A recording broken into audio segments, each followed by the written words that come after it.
You've probably been told that AI is some complicated thing for tech people. It has nothing to do with their life as a caregiver. So you're still drowning in notebooks with to-do lists, piles of papers, and the exhaustion of trying to remember everything. You're convinced that learning some new tech tool is the very last thing you have time for. As a former physician and current caregiver, I can see it from both sides, and I can tell you that you might be looking at it in the wrong way. These free tools aren't about adding another task. They're actually about taking stuff off your plate.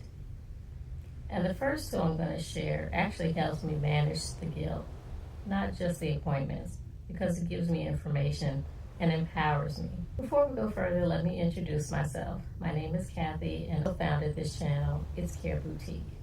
Here we have conversations for what it feels like to be an exhausted caregiver, what to do about it, and tools and tips that actually help out.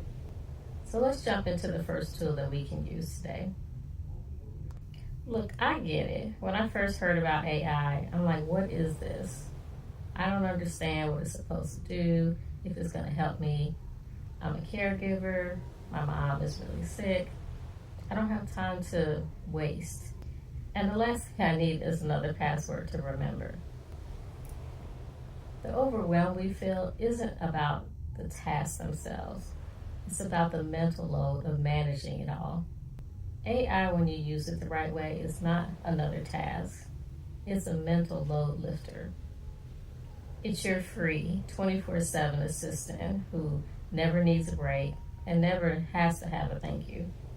So today I want to show you 3 free tools that have genuinely made my life easier.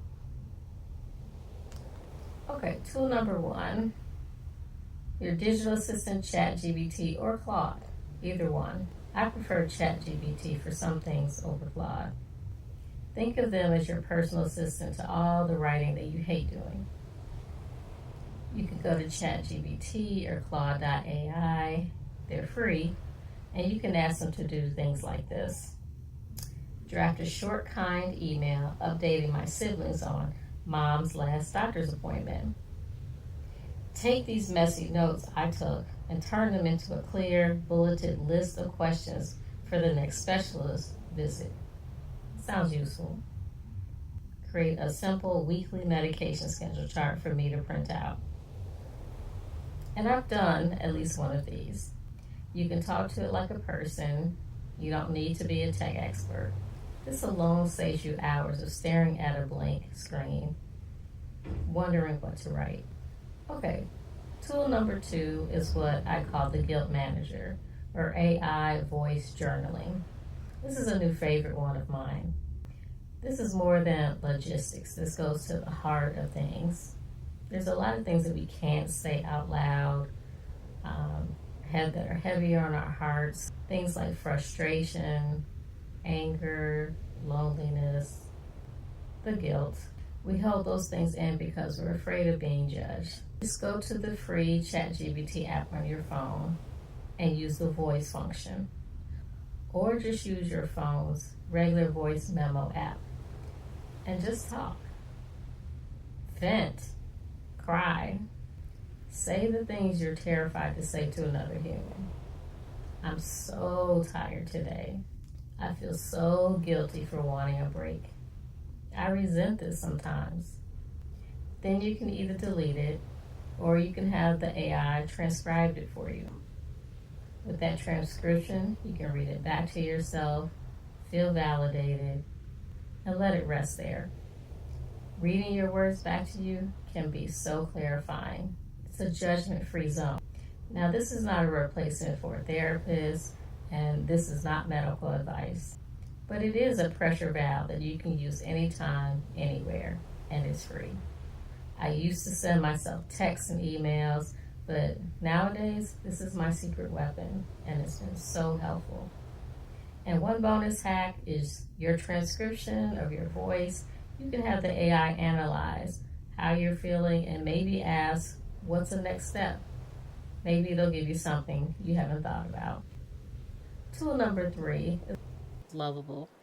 Think of it as a way to create simple websites, apps, tools, and resources just by describing what you want in plain English. No coding is required. Lovable uses AI to turn ideas into working web pages and websites within minutes.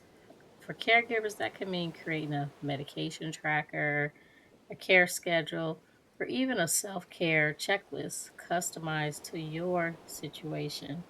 In fact, I use Lovable to create my free caregiver resource guide, which connects caregivers with helpful resources and support. If you'd like to check it out, you'll find the link in the description below. Sometimes the right tool doesn't just save time, it gives you a little more peace of mind. If you need a path to reset your life in the realm of caregiving, I've created something for you. It's called my Caregiver Reset Guide, and it helps you follow a simple process 10 resets to look at, apply them to your life, and move on to find a moment of peace and be able to reimagine this experience. The link is in the description below. If this video was helpful, the kindest thing you can do is hit the like button and subscribe for more content. And YouTube will also let other caregivers know this information. Thank you for being here. All right, we talked about the top AI tools for caregivers that are free to use. The next topic we'll tackle is how to ask for help without the caregiver guilt. Now let's do this last part together. Take a breath, release, and say this with me. It's always a good time to take care. I'll see you in the next one.